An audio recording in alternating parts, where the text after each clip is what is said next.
Meadowland. This is MetalCast coming at you. Chad and Rich, bringing you everything rock and metal. You can catch us on YouTube and Spotify. And you can reach us at mymetalcast@yahoo.com. What's going on, cuz? What's happening? Not much. It seems like it's been forever. Yeah, well, it's a lot of shit going on. Yeah. Well, we recorded the last our St. Patty's show early since I had my vacation. So, how'd that go? that was fun. Actually, I wasn't going to get too much into it, but there were a couple things that we did that was music oriented. There you go. So, like for example, we went to the show at the Orleans called Jersey Boys. Yeah. Okay. And that's about Frankie Valli and the Four Seasons. Yeah. So it's almost relevant to our topic for this show. Right. Yeah. So, but our topic this show is we're doing the 1950s era. So we're 1950s rock and roll, the start of rock and roll. Yep, we're doing the start of rock and roll. We thought it'd be fun to do that. And the music in the background that you heard at the beginning is our new Goodnight Carnage just got released. So brand new Goodnight Carnage. Yeah, so everybody to check out. It'll be there. It's there at the beginning, and it'll be at the end. And I'll have everything in the description, all the links and things like that. But anyway, about Vegas, we did a lot of cool shit. Spent way too much fucking money. Hey, that happens. I'm broke as fuck right now. Yeah. So. Whether you're on vacation in Vegas or anywhere, you're gonna spend some money. Didn't even hardly gamble at all, and I'm still broke. So yeah. Me and the girls just spent a lot of time having fun. Did a helicopter ride and all that stuff. Yeah, I did it at night. I was a little iffy. Was Vegas all lit up? Yeah, it was probably definitely one of the Yeah. but the other thing, like music-wise, we did was we went to the Hard Rock and ate lunch. Oh, cool. And because that was like within walking distance of where we were staying. What hotel did you stay at? We stayed at Excalibur. And I've never been to Vegas. No? Well, you should go at least once. I would like to see it one time. Yeah. It's definitely cool. Even if you don't gamble, you don't have to gamble or anything like that to have a good time because there's so much to do. Yeah, I wouldn't gamble much. I would a little bit, but sure. My thing would be getting drunk and just getting wild. Yeah. Well, like I'd have to watch that. The only gambling I did was just because Lila wanted to gamble. Oh yeah. Since she's old enough, so. Oh right. What does she like to play? So we were gonna try and do some blackjack. Oh cool. But where we were, the only thing I could find was it was like a minimum of 25 a hand, and I was like, no, I don't want to do that. So we tried slots. She liked that. She saw us a Wheel of Fortune slots, and nice. She thought that was cool. Did it have a Vanna pull handle? Well, the one that we played, it did have like a huge freaking arm, like slot arm. Oh yeah. Yeah, so it was pretty cool. A lot of them are push button though, right? You sit down there, you're hitting buttons. Well, the only reason why they have the arms on them anymore is just for old school people that's all they like. They don't like just hitting the button. Right. They like that the motion of actually pulling it. Right. So the motion of pulling it. Yeah. That's what she said. What are we talking about? No. But yeah, when we are in Vegas. Okay. Shit. When we went to lunch at the Hard Rock, that was really cool. I got a lot of cool pictures and all that. It was really cool, and their food was amazing. Oh, I bet it was. Yeah, it was actually right up there with Hell's Kitchen because we ate at Hell's Kitchen the first day we were there. So their food was right up there with that. It was absolutely excellent. But anyway, how you been doing since our time away? Working my ass off. Yeah. Literally every fucking day. Yeah, you're not having like any days off or nothing, are you? No. Between two fucking jobs, I'm about fucking tired of it though. Ready for a weekend free or at least a day, right? Yeah, right. Well, today I don't have to work both jobs, so that's a plus. Well, yeah, but it's not really a day off though. No. If you had to work one of the jobs. Yeah. Still. Well, we have Good Friday coming up, and I have to work my second job. Yeah. Yeah. But that's all right. That's all right. Well, we can get into the rock news. Yeah. Did you have anything for rock news? What do I have? Oh, dude, I had to talk about it. I know you're not much of a Mellencamp fan, but... Well, not anymore. That incident that happened out in Toledo. See, I seen him when he kicked off this tour, and it was the very first show in Bloomington, and I thought he did a great job. Yeah. It wasn't your typical rock concert, but the way he put it together was pretty. I mean, the dude's 70-some fucking years old, you know. He's just trying to change it up a little bit. And I thought it was put together very cool. I don't know. You should just sit there and heckle the fucking dude up on stage, you know. Well, I kind of get that. I mean, I did see the little video clip. Yeah. I guess it was like maybe about a minute or two or something that I watched. I mean, you know, the guy, but you have to expect that. Right.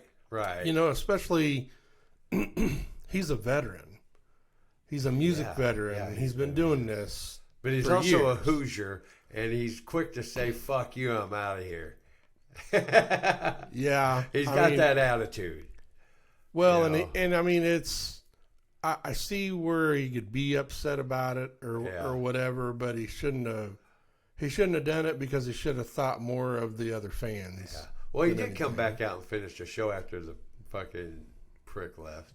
Well, that's cool. That was a plus. Did he actually have him kicked out? I don't know if he had him kicked out or if they just fucking toted the fucker out.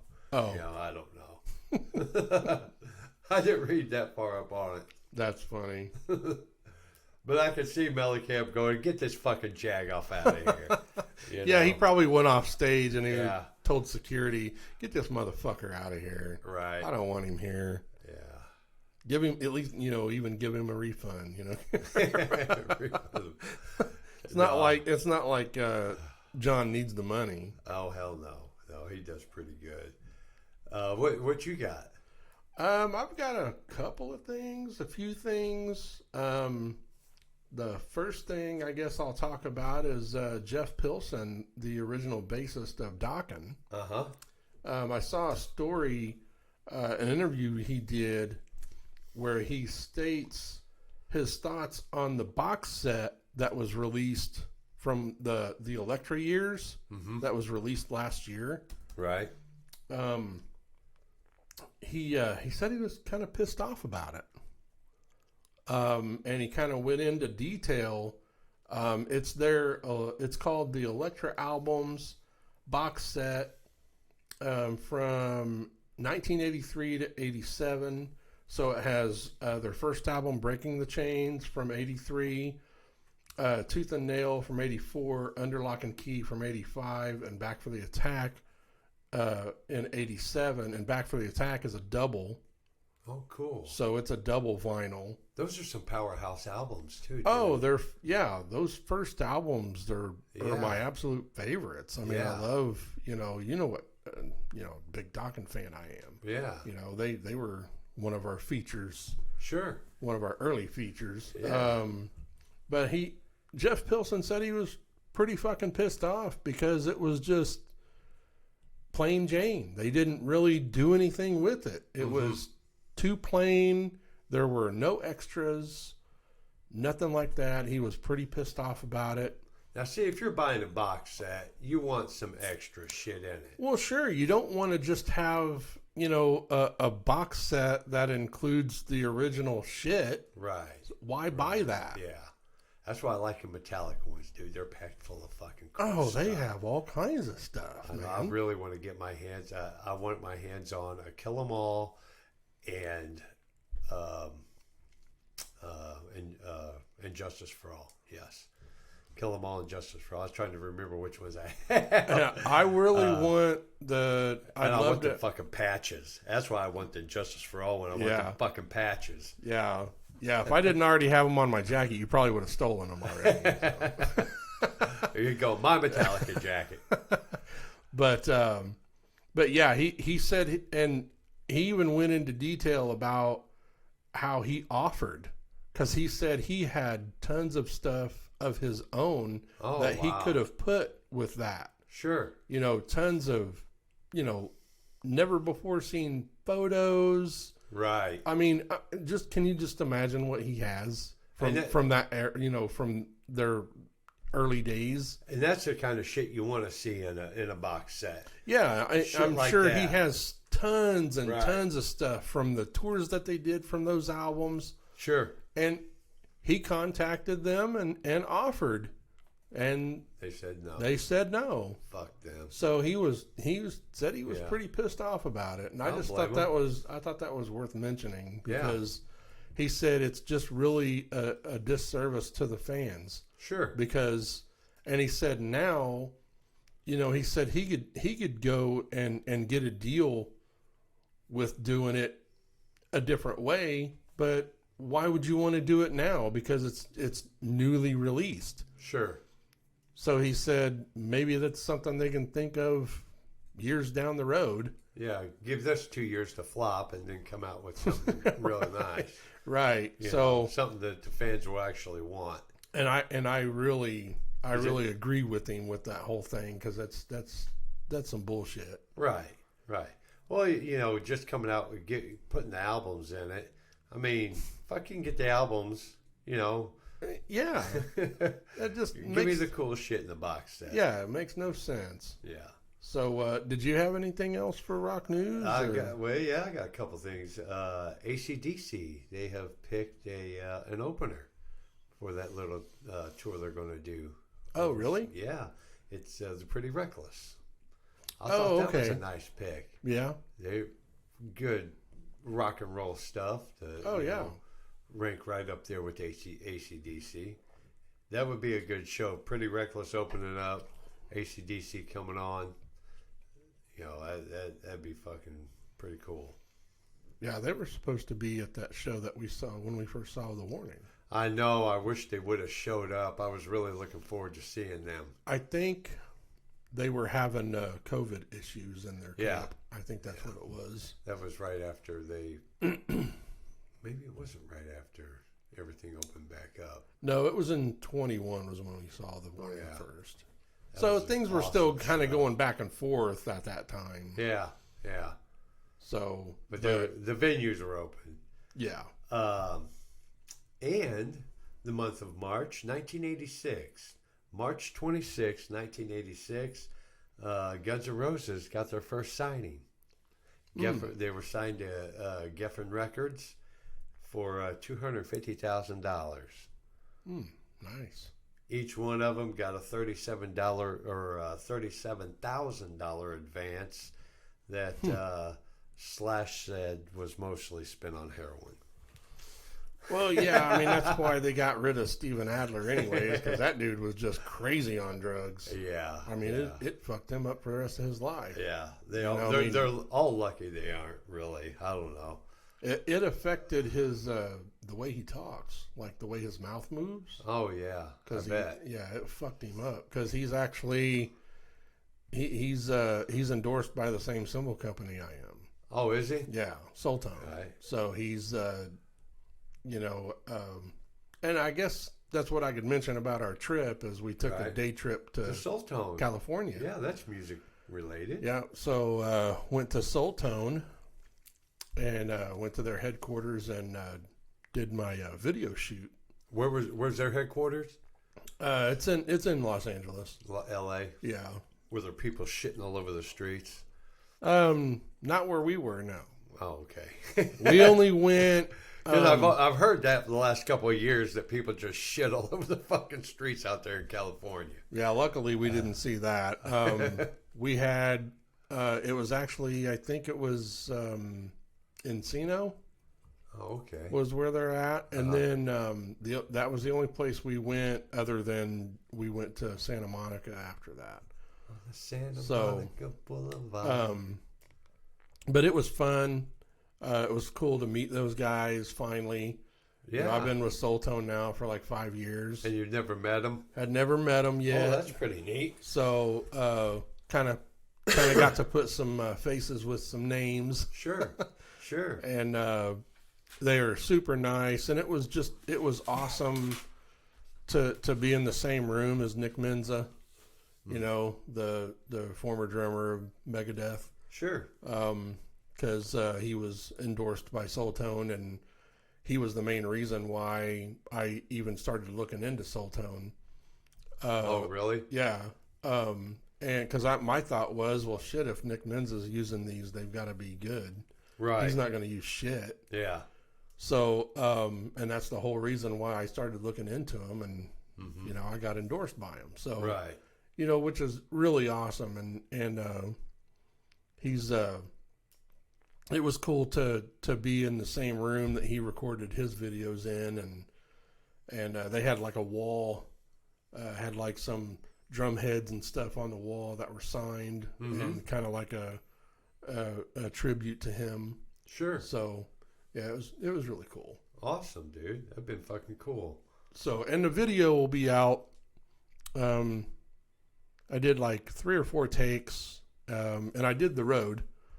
Did you? Yeah, our cover of the Loudmouth song. Awesome. Yeah. So that featured Robert Feddersen.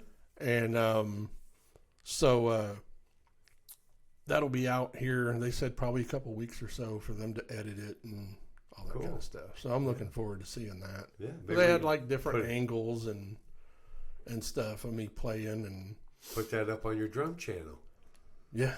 Yeah, I'll definitely put a link up there, and you know, yeah, it was put it up on MetalCast. Yeah, right. Yeah, let these guys check it out. So it was really cool. But do you have any other? No. The only other rock news I had, Jay Weinberg, drummer that was just canned from Slipknot, Shitsnot. It's been announced that he's the new drummer of Infectious Grooves. Oh, no shit. Yeah, with Mike Murr from Suicidal. There you go. Because that's Robert Trujillo's old band, the bass player from Metallica. Yeah. And it was also mentioned that Jay is also the drummer of Suicidal. Oh, cool. So, because Mike Murr he has both projects up and running this year. Yeah. Awesome. So they were... that's 2 good gigs to walk into. Yeah. I mean, I knew he wouldn't be out of work too long. I mean, he is a good drummer, even though I'm not a big fan of Slipknot. Right. But he is a talented drummer. Yeah. And, you know, of course, I'm sure he learned a lot from his dad. You know, his dad's Max Weinberg he's the drummer of the E Street Band. Yeah. So, you know, I just thought that was really cool. Yeah. But, and the only other thing I had, it was just something that I thought was kind of interesting. It's rock and roll. There's a lot of interesting in rock and roll. I came across this story, and it was about Peter Cetera from the bass player / vocalist from Chicago. Yeah. And he was in 1969. Him and 3 other members of Chicago, they were at Dodger Stadium for a game between the Dodgers and the Cubs. Okay. And the Cubs won 7-0. Oh. Yeah. Smoked them. Yeah, smoked them. And so the Dodgers were fucking pissed. Right. What year? 69? This is May of 69. Oh, yeah. There were some hothead baseball fans, I bet. Yeah, and it was 4 Marines that necessarily didn't like long-haired hippies. Oh, shit. To begin with. Yeah. And the drummer from Chicago, he stated that when, let's see, where'd it go? He was saying that they went up to him and basically just like hit Peter Cetera. I mean, just flat out. Cold cocked him. Yeah. I mean, it was like, what? Oh, fuck. Imagine what Cetera's thinking. Yeah, right. I mean, it was just like, he was like, he's a Cubs fan, obviously, because he's from Chicago. Cubs fan. And they just kicked the fucking shit out of the Dodgers. Yeah, and he said he broke his jaw in 3 places, and he ended up in intensive care for a couple of days. Oh, shit. And the Marine was hitting hard. They said the drummer had stated, one of the guys said, "Fuck you, hippie." Fuck you, hippie. And he said, man. He got up from his seat and pushed Peter Cetera down the aisle. When Peter regained his balance, he started back up the stairs, and another guy hauled off with a right hook and hit him square in the face. Well, what a fucking asshole. What was he doing jumping in? Right, yeah. Fucking cocksucker. It said that the attack ultimately impacted both Cetera's approach to singing and the general trajectory of Chicago. That's why I thought this was interesting, because it goes on to say that, he had a broken jaw and it was wired shut for a few months. Right. So he said that when the wires got cut off, he was afraid of his jaw sticking open again. But the biggest thing was, before that, they hadn't recorded 25 or 624 yet. Right. And he actually recorded those vocals with his jaw wired. Wow. Huh. And he said that's kind of how That's pretty wild. Yeah, it's like that's how his approach to vocals were, even beyond that. Right. So it really affected how he recorded and how he sang, even live. Yeah. So one incident had a pretty powerful impact upon his psyche. I just thought that was crazy because, fuck you, hippie. Yeah. They say that you can hear a little bit if you listen closely to 25 or 624. You can hear, like a little bit of slurred words as he's singing, and kind of tell that he's, not opening his mouth when he's singing. Yeah. So, I mean, that's not necessarily rock news, but I just thought that was that is interesting. I thought that was interesting. I'd never heard that story before. Right. I'm like, well, what the fuck was up with the Marines that day? Yeah. I mean, assholes. Man, that's freaking crazy.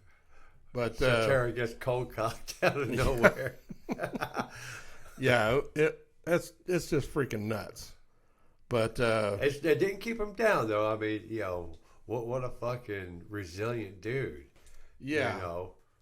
Yeah. Well, I mean, he even went as far as while he was healing, he even went after he got out of the hospital. He went home and he wrote some of their biggest hits. Yeah. Right. So, but anyway. Yeah. That's all I have for rock news. And do you have any birthdays? Yeah, I do got some birthdays. Let's see, what do we got here? One guy that, well, the first one here, you really don't think of as being a musician, but Jerry Lewis, March 16th, 1926. He made some tunes with the movies, that they made, kind of like Elvis and his movies, Right. Everybody was making songs to go along with their movies. And Right. so, let's see, and also on the 16th is Ann Wilson. Oh, nice. Yeah. That's cool that Hearts. Or Nancy, I'm sorry. Oh, not Nancy? Ann, Nancy Wilson. Hearts getting back out there touring. Yes. So yes. I thought that was cool. I know. They're on, I do believe it's at Ruoff, and I just missed out on getting that season pass. Ann and Nancy must have patched things up. So, Yeah. Because, last I heard, they were kind of on the outs for some reason. Right. I never really heard the story of why, but... It's been roughly, I don't know, maybe 5 years. I seen them up at Ruoff. Oh, really? Yeah. Joan Jett and Cheap Trick were playing with them. I've never seen Hart, and I've never seen Joan. Oh, both of them put on a great show. Oh, I bet. Yeah. And they always have, excellent musicians playing with them. Right. So. And the 17th, we've got Nat King Cole, 1919. Wow. That's going way back. That's when Cummins started. 1919. Yeah. And there is somewhat of a similarity to most of these here. The 17th, we have Harold Brown, who is a drummer for War. Harold Brown. Oh, that's awesome. That's one of the drummer of War. Mm-hmm. He had one of the drum heads there at Soultone. Oh, did that he? was signed? Yeah, because he was endorsed by Soultone. Awesome. So yeah, cool. On the 18th, we've got Mr. Charlie Pride, B.J. Wilson, who is a drummer for Procol Harum. The 18th, we have John Hartman, who is a drummer. A drummer for the Doobie Brothers. Nice. And the 19th, 1955, Derek Longmire, I do believe that's how you pronounce that. He is, or he was, the drummer for the Bay City Rollers. Oh, nice. Yeah, that's going way back. Saturday night. Yeah. On the 20th, 1950, Carl Palmer. He's a drummer. Emerson, Lake and Palmer. Yeah. On the 21st, 1953, Robert Johnson. You know Robert Johnson? Blues man. He is, or was the drummer for Casey and the Sunshine Band. Oh, okay. Different Robert Johnson then. And on the 21st, 1961, Slim Jim Phantom. Stray Cats. Yep. I was going to tell you earlier, I just saw they just announced the tour. Oh, the Stray Cats? Yep. Not just Seltzer by himself? Nope, not just Setzer. Cool. It's Brian Setzer with Slim Jim Phantom and their original bass player. Nice. Cool. Yeah. I just saw that. Lee Rocker, he's their bass player. I hope he comes to Brown County Music Center. Well, the dates that they had, they weren't coming anywhere near here. There was only a handful of dates. So I don't know if they're going to be adding some or what, or if that's it. I don't know. Cool. So, but I thought that was cool. I meant to tell you that earlier at work. Yeah. Man, that'd be awesome to see. Oh, man, I'd love to see. Setzer put on a good show by himself. Yeah. Just the Setzer band. I mean, I'd love to see the Stray Cats. I'd love to see them. That'd be cool. Yeah. The 23rd, 1949, Mr. Rick Ocasek. Oh, the Cars. Yeah, Cars. We was just talking about him a couple of shows ago. Yeah, had our Cars episode. And also on the 23rd, 1953, was Shaka Khan. Shaka Khan. Shaka Khan. And the 25th, 1947, Mr. Elton John. Cool. Yeah.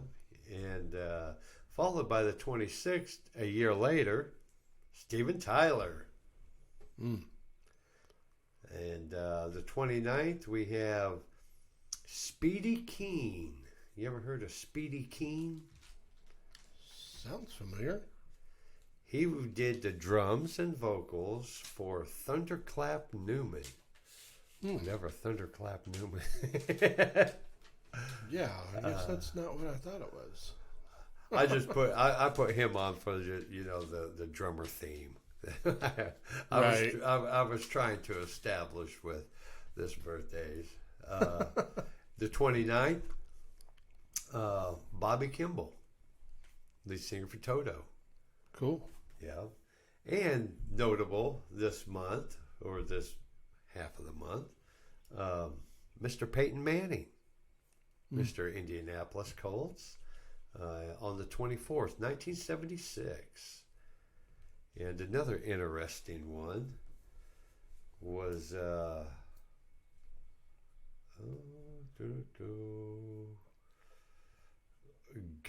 Gutzon Borglum. Gutzon Borglum. You know who that is? He was a dude that sculpted Mount Rushmore. Oh. His birthday was on the 25th. And I did not put the year. Damn it. And the 28th, 1899, August Anheuser-Busch Jr., the beer baron, was born. So that's it for the birthdays. Cool. Well, we've got, that brings us to new releases. I've got a couple of announcements. Awesome. For new releases. The one is Goodnight Carnage, the band I'm in. Yeah. We just released our EP, Death Grip, on March 15th. So that is out. You can stream it on all platforms, and you can go to Bandcamp and buy. It's only like $5. Oh, cool. So very affordable. Yeah. So, and we will be getting physical CDs soon. Right. Just wanted to wait till I got back from vacation before we did anything with that. So right. So we'll be getting that stuff soon. And we have a show. We just got a show the other day scheduled for May 10th. May 10th. Oh, where's that at? It's at Maxwell's House of Music, May 10th. And, it's close to Louisville. It's in Jeffersonville. Okay. So Maxwell's House of Music. Yep. I've never been there. Maxwell, I've heard a lot of cool things about it. Like it's a cool venue, nice place to play. They serve food. So that I don't know. I haven't looked into it yet. So because it just got kind of finalized just the other day. Cool. So venue's got to have good music, food, and beer. Yeah. And no roofies. No roofies. Yeah. The only other release that I got was the Midnight Calls. It's a band called the Midnight Calls. They're from Chicago. Oh, cool. And it's Tony Mack, the guitar player of Loudmouth. Okay. It's his band. Oh, nice. And they have a couple of releases. One single was released October 2nd of last year. It's called Would Ya? Would Ya? Would Ya? Would Ya? And then they have Coming Up Roses was just released. It's another single that was just released February 20th of this year. Everything's coming up roses. So, and they Cool. have a video for the new release. I can't remember if they have one for the last year's release or not.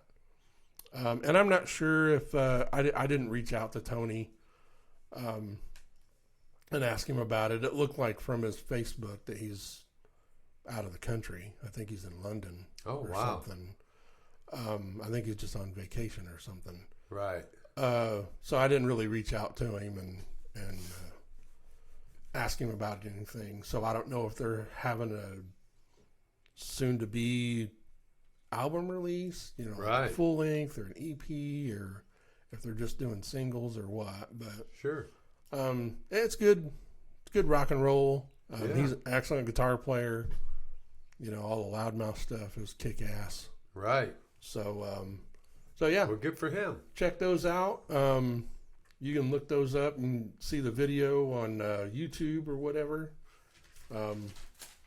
He does a great. They all do a great job. It's a good band. Mm-hmm. They have good vocals and everything. So right. So check out Goodnight Carnage and the Midnight Calls. There we go. Yeah.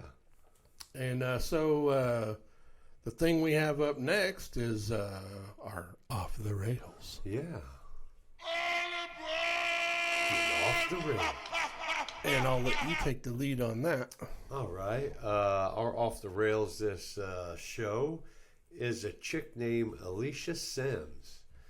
I noticed her on Indie Now, which is a local indie show they do every day. Mm-hmm. It's an hour-long show, and they have, they feature, several local people and, a variety of things. And this Alicia Sims, I just happened to catch her on there, and a very talented woman. And that's one thing that really caught my eye was, she's into all kinds of things. She's into, singing, theater, making music, and doing plays and, just all kinds of stuff. Right. And beautiful black woman, and got a great voice on her. Great voice, yeah. And really couldn't, dig up much on her, but she does have a ton of stuff going on. I do believe she's from the Chicago area, so she's got some blues influence to her. Yeah. Well, I will try to find out a little bit more information and put links or whatever in our description, like I try to do for all our episodes, so that way people can check her out. Because our Off the Rails is basically, if you're new here, it's something that Rich and I do just to point out someone that's not necessarily rock or metal, but are also talented, because there's a lot of talent out there in every genre. This woman's got a lot of talent. That's great. Talent, yeah.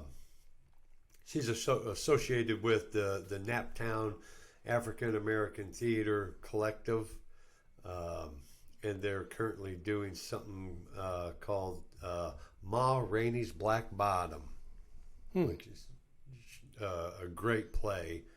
I think the play came out in 1982. Oh, okay. And like I said, she's involved in all kinds of shit.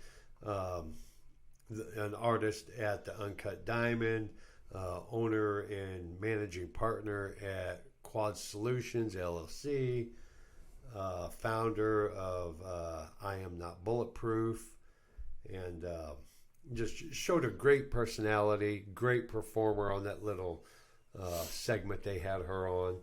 And it's local stuff. Indianapolis, we got Indianapolis listeners. Just check it out.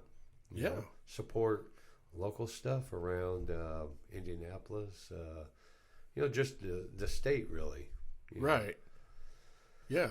So, yeah, that's Alicia Sims. Alicia Sims, yeah. Check her out. Normally our next thing would be our spotlights, but Rich and I decided not to do spotlights on this episode, just mainly because we were doing so much research for Right. the main topic, because it was kind of, doing a whole decade. So, Right. So, but the next segment would be our upcoming shows. I have a couple of those. Okay. Roger Daltrey has come out, and I guess he's doing a solo thing. Not very many shows, but he is going to make an appearance at the Murat Theater June 27th. It may be some kind of acoustic thing. I'm not quite certain. Oh, okay. But it's Roger Daltrey, not the Who. Right. It's just him, and at the Murat Theater, June 27th, and tickets are going from $75.50 to $600 plus. Nice. Yeah, and the Murat is a good venue. That's in Indianapolis. Anybody that don't know. And Stone Temple Pilots with Live in Soul Asylum.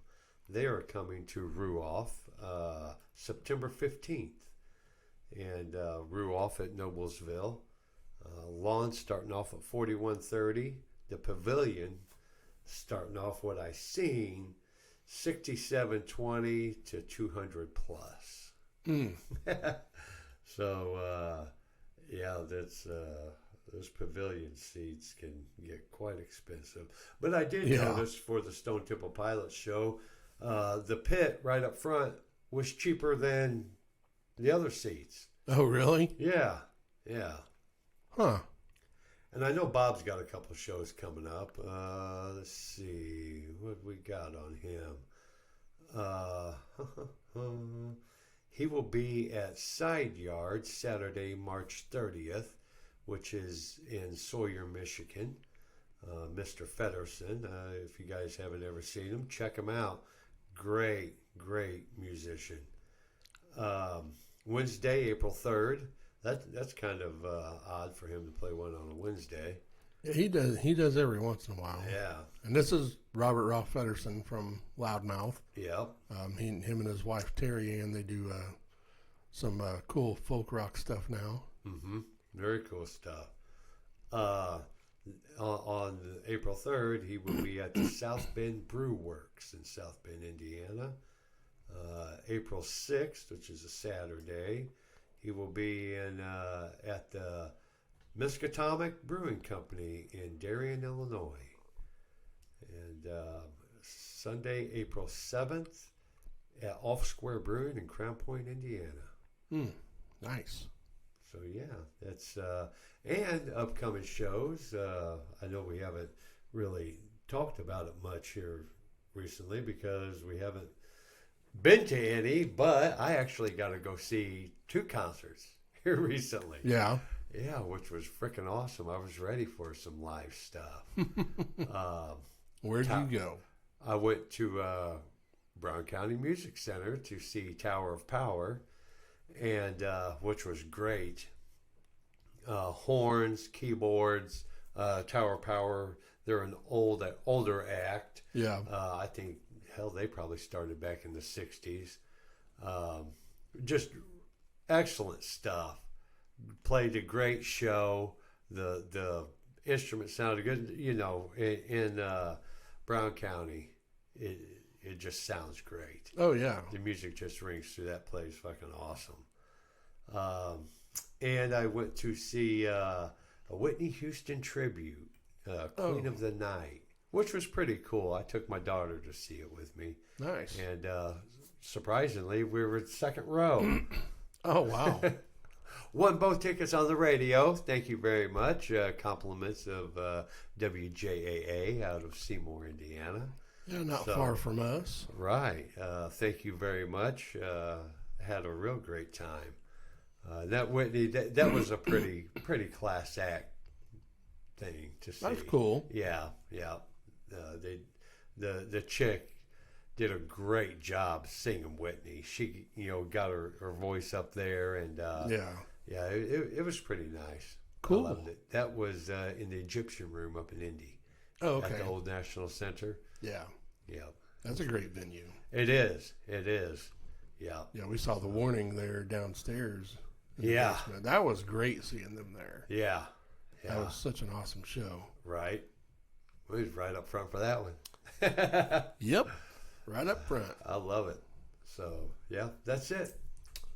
All right. Well, we're getting ready to get into our main topic. So it's time for our MetalCast 6-shot. Yeah. Pretty excited about this. So, yeah. And again, Rich and I, we don't tell each other what we picked beforehand. Right. We don't know until we're doing the show. Yeah. And it is 50s decade. That's what we're focusing on. Yep, that's what our focus is. That's our feature. So we're basically, this is the start of rock and roll. Yeah. I guess I'll go first. Go ahead. My first one is no particular order. Yeah.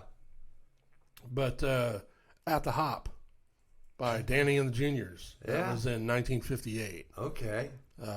I've always loved that song. Yeah. I thought it was, their harmonies at the beginning are cool, and it's a really upbeat song. Yeah. I have a Danny and the Juniors. Do you? Yeah. That's not At the Hop. Oh, okay. But so what's your first one? Well, no particular order. I'll say my Danny and the Juniors. Okay. Rock and roll is here to stay. Oh yeah. And I kind of went with the rock theme. Rocker would kind of. I mean, most of. I mean, that is a great song. Great song. Oh, I love that song. Yeah. Yeah. And it rings true. Rock and roll is here to stay. Yep. My next one is from 1957, and it's "Mess Around" by Ray Charles. Oh yeah. I love that song. Yeah. First time I ever heard it was on the movie Planes, Trains, and Automobiles with John Candy and Steve Martin. Right. And it's where they're driving. They're in the rental car, and John Candy's character starts driving. It's at night. Yeah. And Steve Martin goes to sleep. Right. And that's the first song that starts playing. He's just, mess around. Yeah, it's just it's a great clip. And Candy does that beautiful. Oh man, that is me and the girls, one of our absolute favorite movies ever. We watch it every Thanksgiving. Yeah. But that's the first time I ever heard that song, and I thought I just loved it ever since. Yeah. I was like, man, that's an awesome song. I almost picked a Ray Charles song. I actually have two. Do you? Yeah. Yeah. My second would be Johnny Be Good, Chuck Berry. Oh, okay. Yeah. I have a Chuck Berry. Do you? Yeah. Yeah, I do. So I'll go ahead and say his. Yeah. Then, since you said that, Roll Over Beethoven. Oh yeah. Yeah, love that song. I was debating that. That was 1958. Right. Yeah.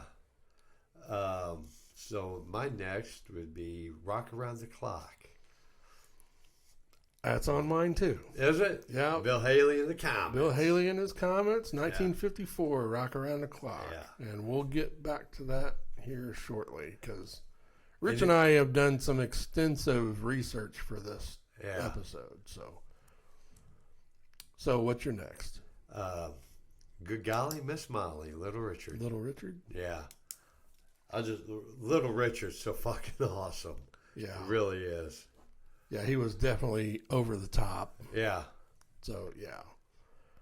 And there was, I had probably 20 songs to choose from, Oh, yeah. I mean, there was a lot. I mean, like you said, rock and roll is here to stay. Yeah. I almost picked that one because really? I love that song. Yeah.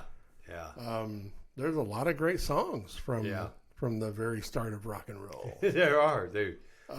My next one is Sleepwalk by Santo and Johnny. Okay. 1959. Yeah. Yeah, it's instrumental. I've always loved that song. I almost picked an instrumental. Did you? Yeah. Rumble. Oh, okay. Link Ray. Yeah. Yeah. I almost picked that, but I didn't. Right. Yeah. It's just too repetitive for me. Right. If it wasn't so repetitive, I might have picked it, but yeah. It's good instrumentals. Oh, yeah. All right. My next is Great Balls of Fire, Jerry Lee Lewis. Great Balls of Fire. Nice. Yeah. I was gonna pick. Since you said that, I guess I'll just go ahead and mention it now because I stuck it down in the honorable mention category. Right. Because I couldn't really pick it. I was gonna pick a Jerry Lee Lewis song. It's like my favorite of his. It's called Wild One. Yeah. Which he actually recorded it in '58. Okay. But I didn't think I could pick it because it wasn't really released until '74. Oh, okay. Because the original version was by Johnny O'Keefe in '58. He's an Australian singer. Oh, okay. And I heard his version and I didn't like it. Right. I was like, ugh. Yeah, you hear some things. Yeah, I think Jerry Lee Lewis's version was awesome. Mm-hmm. And then later on, he kind of collaborated with Iggy Pop and did a version of it. Right. Later on. Yeah. Which I don't like Iggy Pop, but anyway, I figured I'd just mention that one because I just thought that was crazy. It was recorded in '58, the same year the original came out. Mm-hmm. But it didn't get released until 1974. Right. So, but where we at? We got one more each, right? Yep. Yeah. My last one is What I Say, Ray Charles. There you go. What I Say. Yeah. 1959. Man, I the biggest thing that gets me on that song is the drums. Oh, really? The drum beat that's being played in that song is pretty complicated. Doing a lot of ride cymbal work on it, and it's just a wow.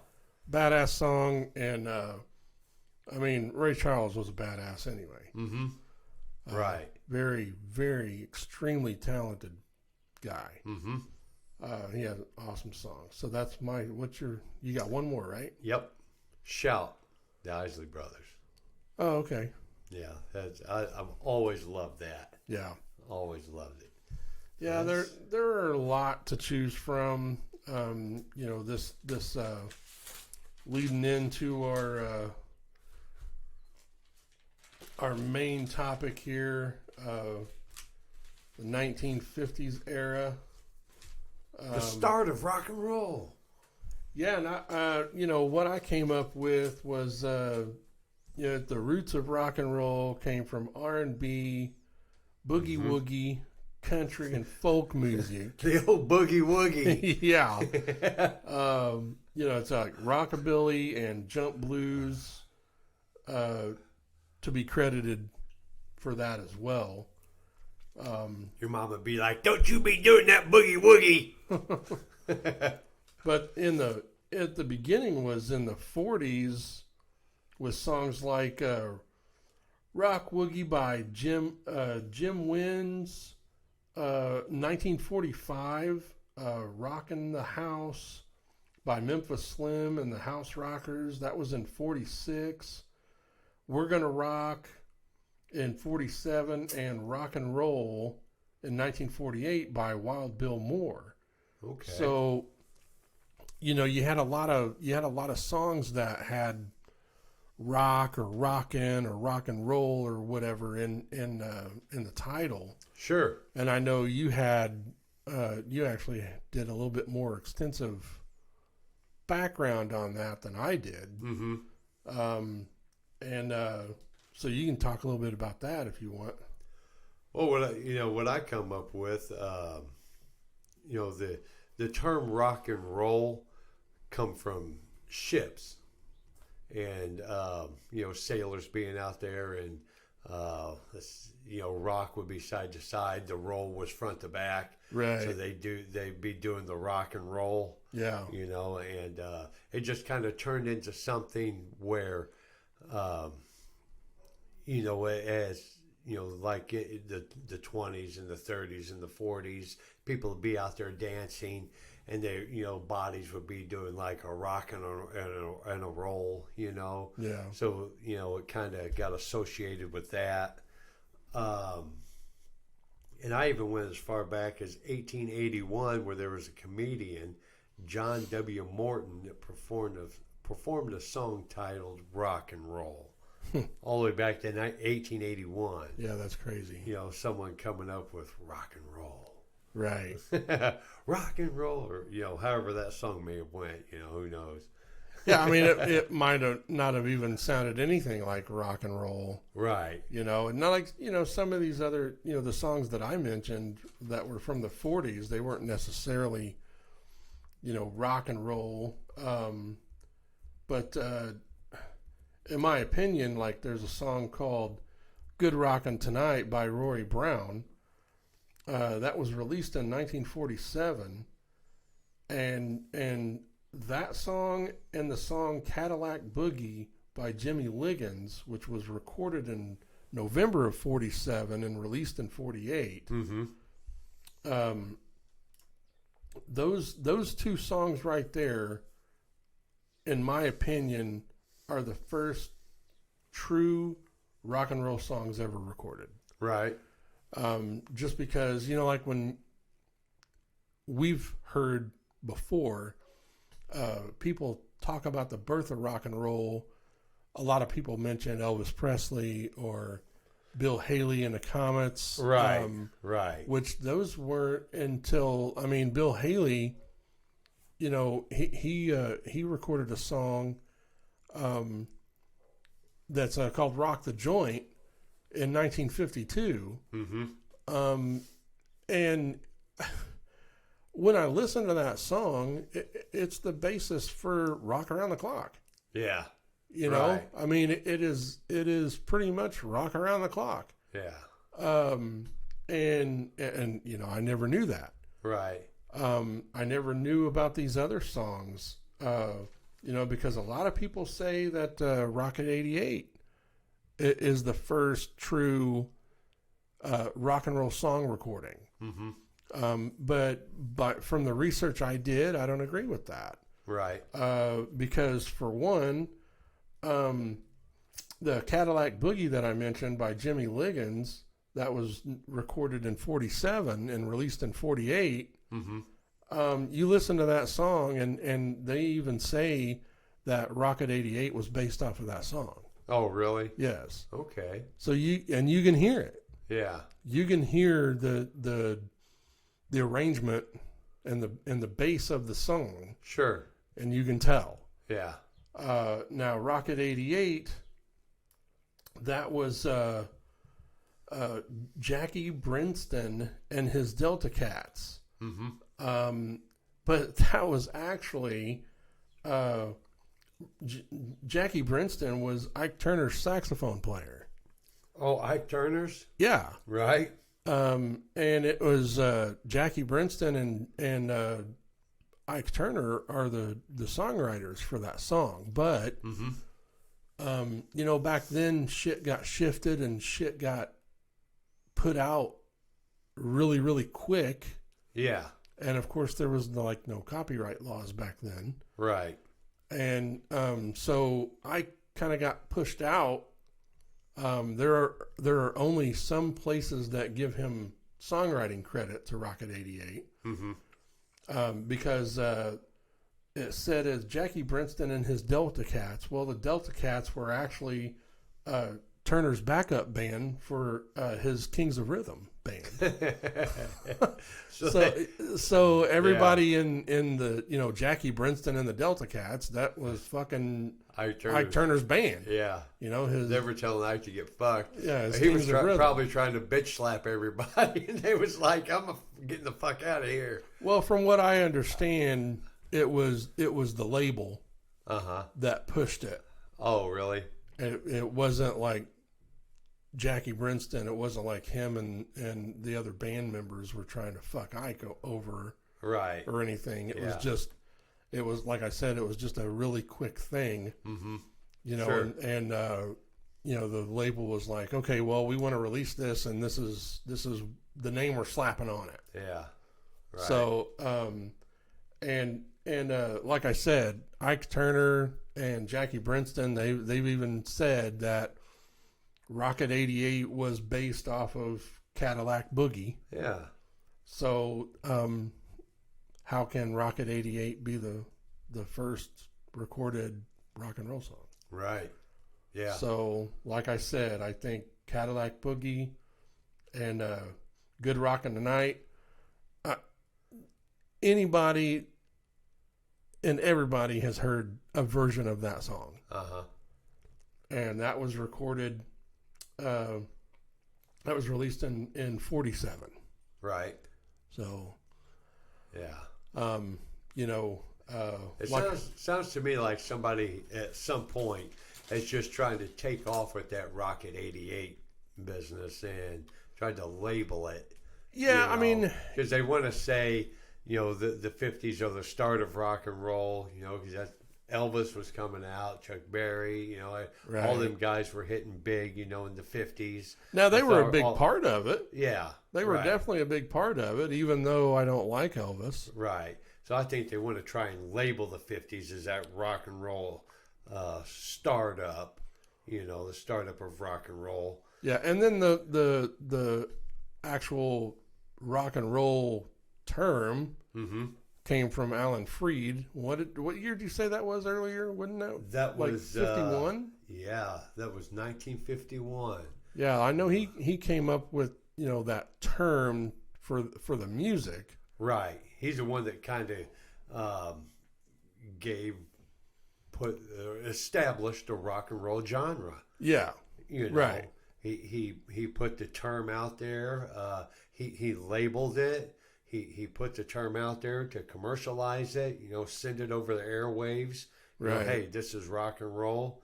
He went to the executives or whoever he go and talk to and said, hey, this is what I want to say. We're going to push this, and you know, it was the term rock and roll. Right. And he just ran with it.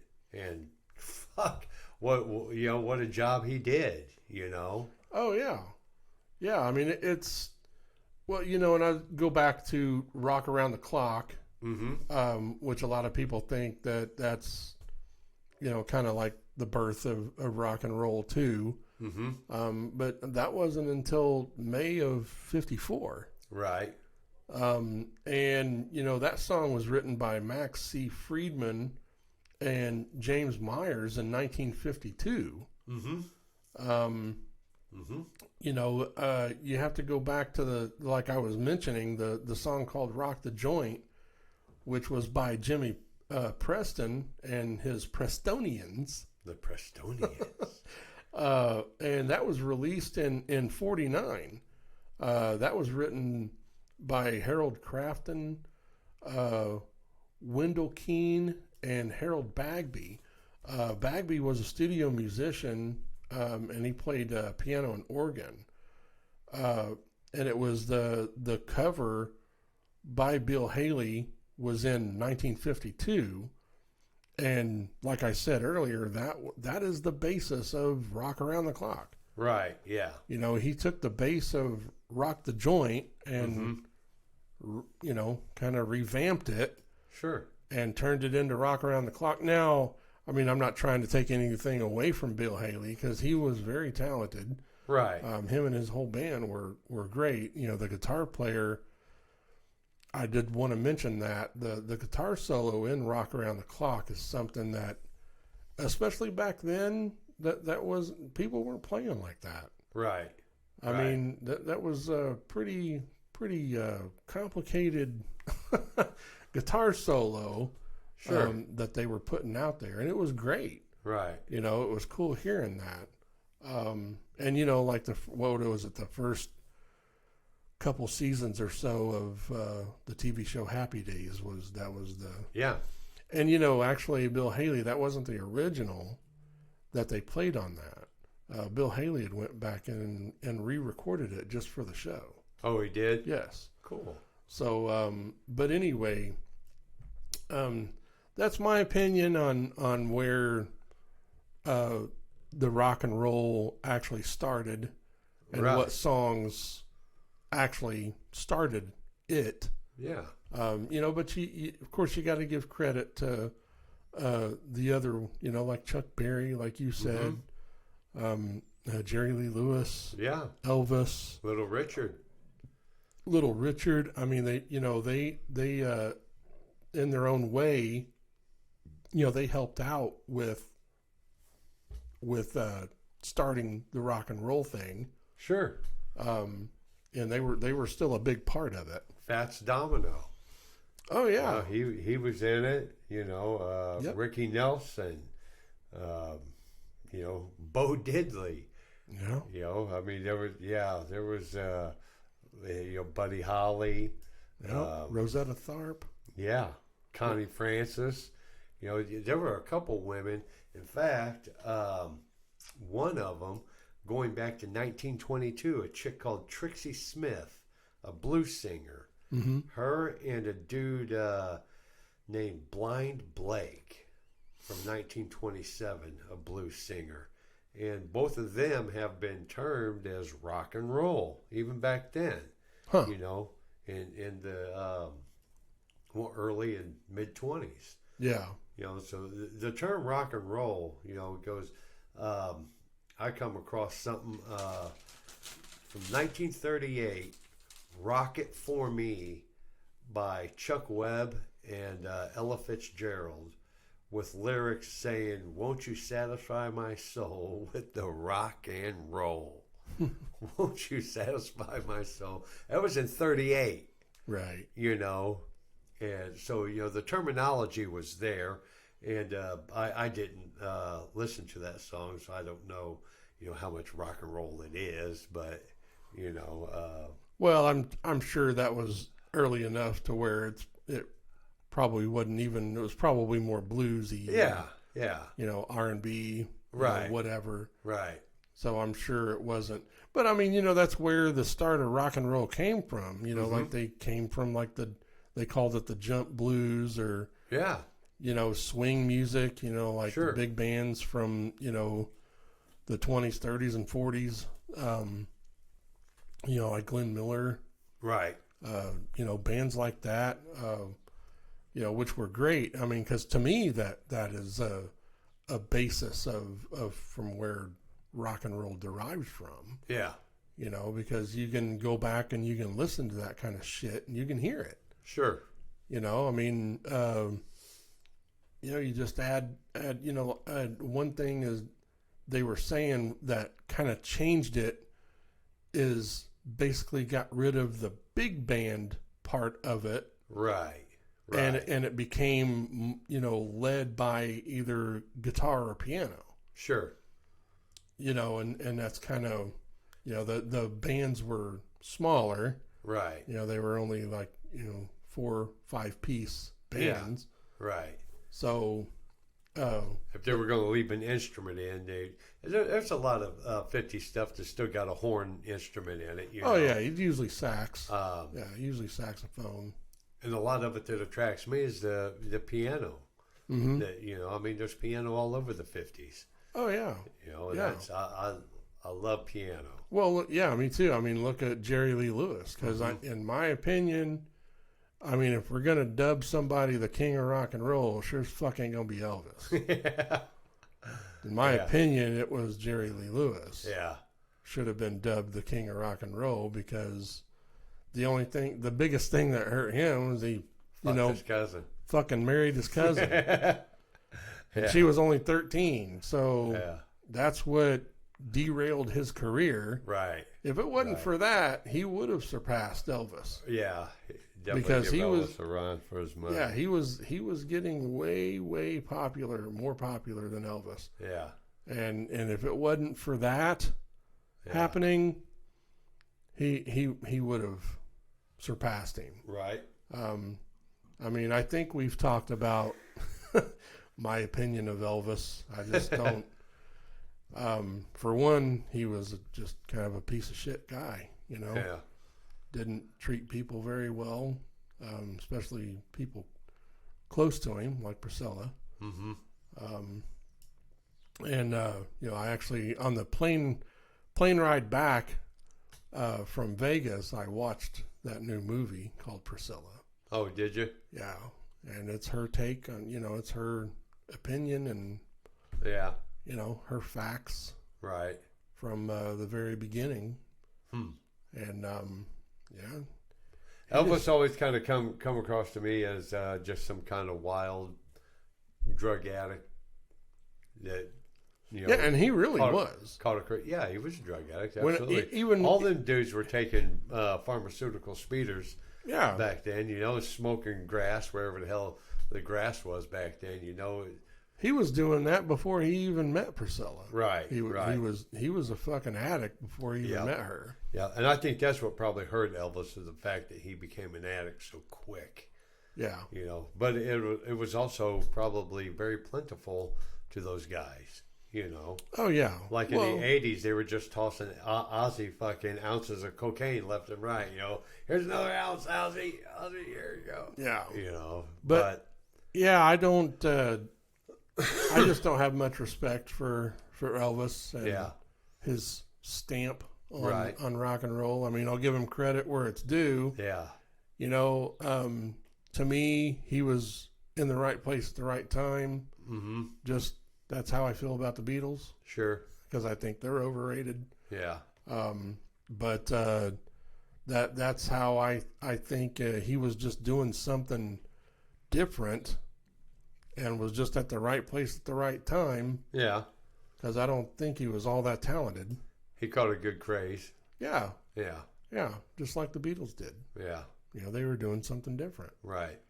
And they were the first ones to do it. There's a couple songs that I really love by Elvis. A couple songs. There are a couple I like. In fact, one of the, because I'm a live album kind of guy, one of the best live albums I've ever heard was him at, it was probably Madison Square. I think it was, I can't remember which year, but it's just a fucking great live album. Yeah. But yeah, Elvis, you know, the king of rock and roll, I don't know. I don't necessarily agree with it myself, but, you know, if they want to label it like Michael Jackson, the king of pop, you know, but. Well, he was just major at the time. Yeah. So, I mean, you know, you can't deny his stamp. Right. Just like Elvis. Right. I mean, he was extremely popular. Yeah.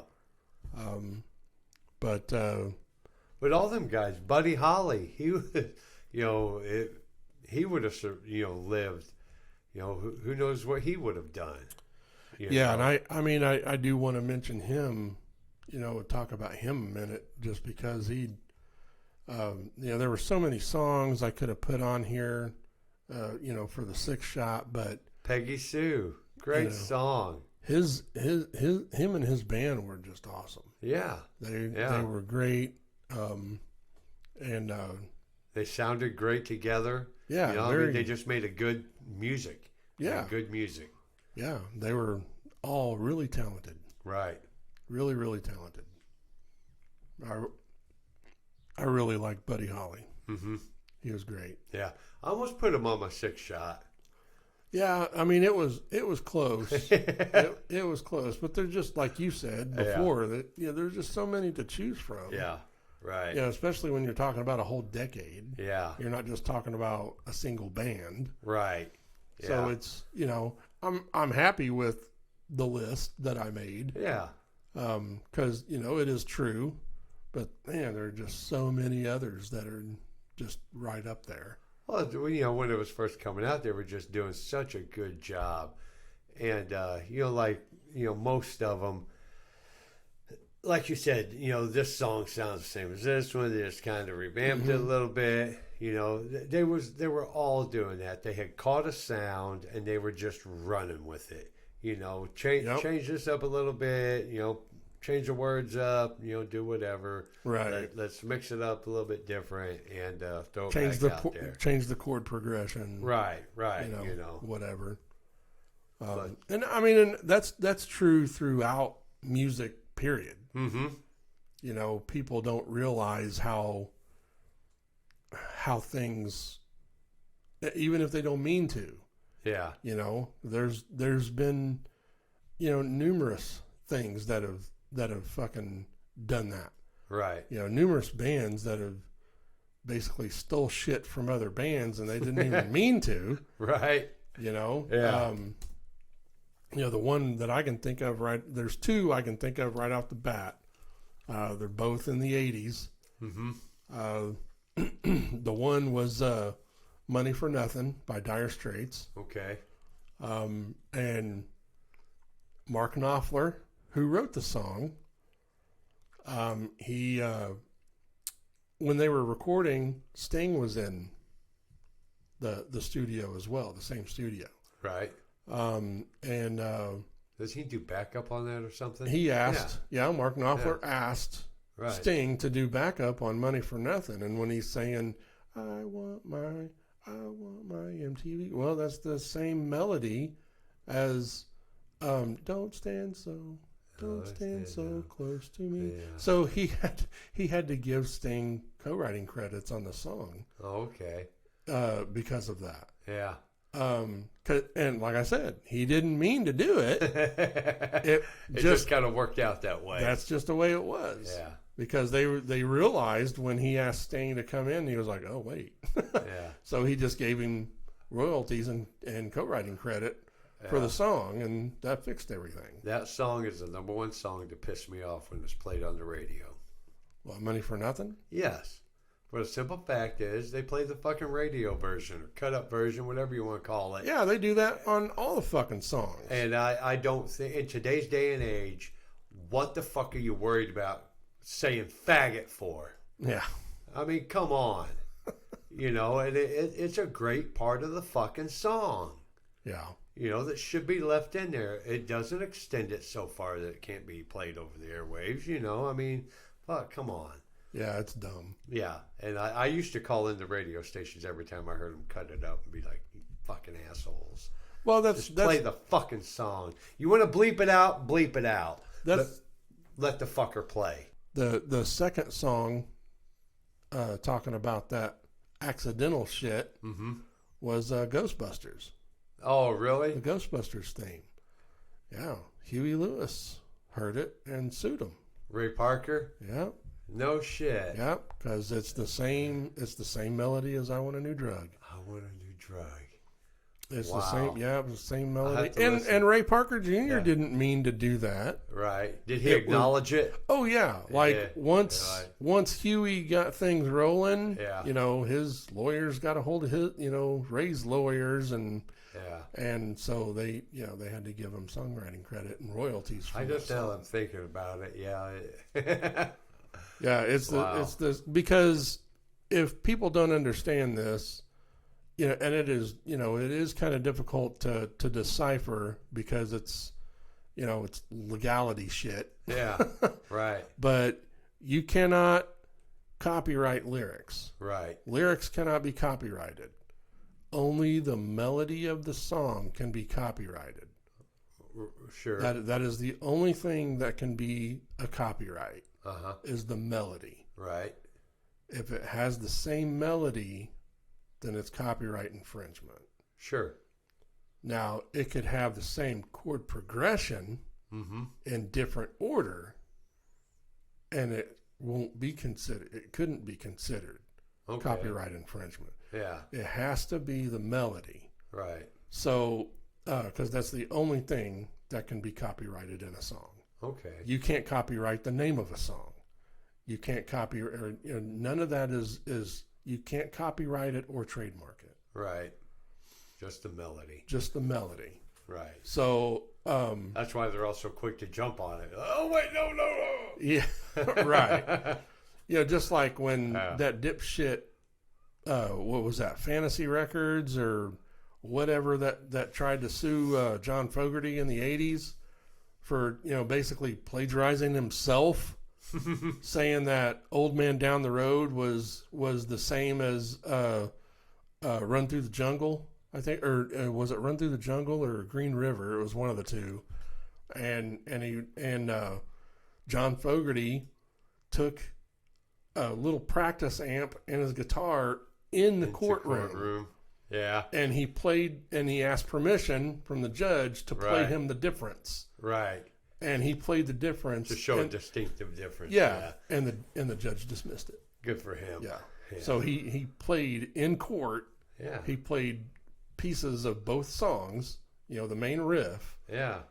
And he was like, yeah, you're right, it is different. Well, what a ingenious way to for one show your talent and hey you're wrong. Listen to this. Well, I will prove it to you right now. Yeah, that stems from the fucking the contract that John Fogerty and his bandmates in CCR signed. Right. Because they basically signed their rights away, and since he was the main songwriter, he didn't own any of his shit. None of the CCR stuff. He didn't own any of it. Right. So when he, that's why he got fed up with the fucking music business, and he went away for like 10 years. Right. And then he came back with, that comeback album. Well, a lot of them guys back in the 60s, 60s, 70s, and probably the 50s and whatnot, they were just getting taken for a ride. Oh, yeah. Well, Mellencamp got fucked over. Yeah. Billy Joel got fucked over. Yeah. And, they signed bad deals, and they didn't know any better. Right. Yeah. They were lied to. Making it big. Yeah, they were lied to, and they had no idea, because that used to be the standard practice, especially in the 50s. Mm-hmm. That was standard practice. If you signed a deal with a record label, you signed over your rights to the songs. And that's how the majority of those guys, ended up penniless. Sure. Because they weren't making any fucking money off of their stuff, because they weren't getting paid royalties or anything. Right. The labels were getting all the fucking money. Right. From all the sales. Yeah. So, and that was standard practice back then. That's the deal that you signed. If you wanted to make it, quote unquote make it. Yeah. That's the deal you signed, or you stayed right there where you were. And keep them doped up and drunk, and they don't give a shit. Yeah. Or give them a little bit of money here, a little bit of money there. Yeah. Just like, Jerry Lee Lewis, he signed a shitty fucking deal. Right. But then they kind of, they'd give him little things, oh, well, here's 20 grand, you can go buy a house, or, right. Here's a brand new Oldsmobile. Yeah. Convertible. And then, oh, wow, Yeah. Oldsmobile convertible. Yeah. Yeah. I mean, it's horrible that there are so many people that got taken advantage of from cutthroat music the industry. 80s. Yeah. Yeah. I mean, there's a long time. Shit didn't change for a long time. Mm-hmm. So, all right. But that's, sorry, we got a little bit off topic a little bit, but off the rails. Yeah, we went off the rails. That's all right, though. I mean, but it's fun. It's fun talking. Right. I got to do something with all this useless knowledge I have. That's right. So, but hope you guys liked the show and liked the topic. Let us know. mymetalcast@yahoo.com is our email. I will have links and everything in the description on Spotify and YouTube. And that's the only way you can listen to us, because Apple sucks big donkey dicks. Yeah. And we, let's see, what our next show topic. Yes. Will be AC/DC. AC/DC. That's going to be fun. It is. It's going to be very fun. That's probably going to be a long one. Yeah. I say. And to anybody, you can let us know how we're doing. If we need to shorten stuff up, or if we need to let us know. Omit something, just be honest with us. We don't care. We do this because it's fun. And, if there's stuff that, we go on too long about, or if there's segments that you don't like, or just let us know. Absolutely. We're not opposed to constructive criticism. Right. So, I listened to it for 22 years from my ex-wife. Just don't be a dick about it, Yeah. Just don't say, hey, you guys suck, fuck off. She wasn't very nice. She wasn't nice about it either. But, let's see, you can check out our past episodes. Absolutely. Yeah, there are, this will make number 12. Yes. So I wrote that down. Yeah, this is number 12. Yeah. And ever since, let's see, our first video episode was Metallica. So from Metallica at the start, on, first of the year. Yep. So from Metallica on, it's all video. From that back, it's just audio. Right. And you know, our local mentions, you can check out our Who's Your Drum channel. Me and John Darren White, we did a drum channel, got a Who's Your Drum channel. Check it out on YouTube. And then 13th Floor Music. Go check them out if you guys are anywhere near Seymour, Indiana. Awesome place to get vinyl, CDs, T-shirts, posters. I mean, check out Mark. He's a very cool dude. Mark's a good dude. Check him out on Facebook if you want to check him out. 13th Floor Music. They're awesome. And then we have 96.3 in Seymour, WJAA. They're cool. 106.1 The River here in Columbus. And want to mention 93.9 WNDX out of Indianapolis. They're a pretty cool, newer rock and metal radio station. And all three of those stations give shit away every day. So if you people like winning anything on the radio, those three stations give shit away every day. Yeah. I do know 93.9 right now are giving away some tickets for something. Oh, are they? Yeah. In fact, I was going to check that out later and see exactly what it was all about. I heard that today. Cool. WJAA, Beck's giving away something every morning. Right. Whether it's tickets to this or a gift card to go eat someplace. Yeah. Well, I know 106.1 The River, they're the ones that give out the tickets for Brown County, right? Yeah. Beck, WJAA, they do Brown County sometimes too. Yeah. But The River, they give away a lot of Brown County Music Center tickets, and if they're not giving away tickets, they're giving away a T-shirt. Yeah. And both stations give away donuts and fucking food all the time. Oh yeah. So if you guys like winning shit on the radio, check it out. I personally love winning shit on the radio. Yeah, if you're local, check those places out if you don't know anything about them. And again, you know, send us an email or whatever. Let us know your likes, dislikes. Yeah. If we need to change anything. I mean, we definitely want it to be entertaining and engaging for the listener.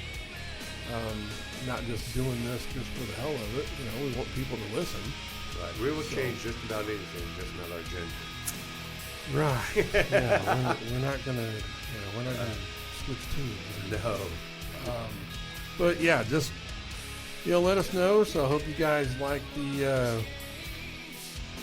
this episode and the topic, and stay metal. Yeah. Keep on rocking, motherfuckers. Catch you guys next time. Top yourself, big girl.